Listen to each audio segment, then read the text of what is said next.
Pernahkah dalam kehidupan kita protes sama Tuhan ketika kita menghadapi tekanan kehidupan?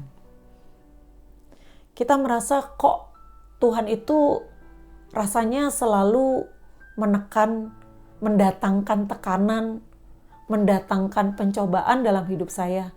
Masalah nggak pernah selesai.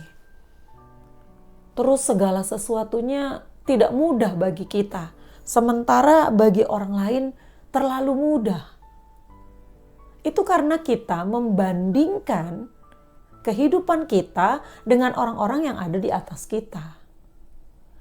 Makanya kita jangan hanya melihat sesuatu yang lebih di hadapan kita. Tapi cobalah kita melihat orang-orang yang berkekurangan. Kita mungkin berpikir, aduh kalau sepatu saya itu mereknya Tanah Abang. Sementara orang lain bisa pakai yang branded. Kamu tidak akan membandingkan hal itu kalau kamu melihat orang-orang yang tidak punya kaki. Bersyukur engkau masih memiliki kaki, sekalipun engkau memakai sepatu yang tidak mahal, tidak bermerek ternama. Tetapi Tuhan masih memberikan berkat untuk engkau bisa membeli sepatu untuk kau pakai. Bagaimana dengan mereka yang tidak punya kaki? Mereka pun harus bersyukur dengan itu. Jadi jangan pernah membandingkan hidupmu dengan kelebihan orang lain. Tetapi lihatlah kekurangan-kekurangan orang lain di sekitar kita. Itu pasti akan membuat kita lebih bersyukur dan gak protes sama Tuhan.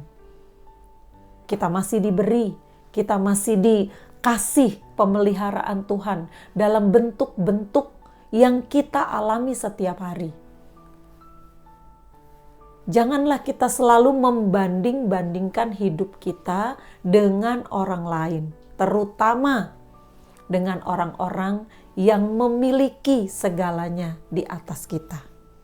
Seperti pemazmur yang berkata, kenapa mereka sehat? Kenapa mereka gemuk?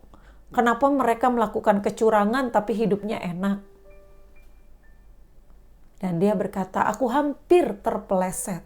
Aku hampir tergelincir. Artinya aku hampir meleset dari apa yang Tuhan tetapkan dalam hidupku.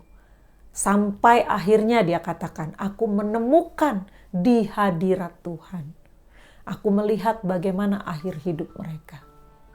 Jadi tidak usah protes. Datang di hadirat Tuhan, lalu engkau belajar dari Tuhan. Kenapa Tuhan izinkan hal ini? Kenapa Tuhan izinkan hal itu?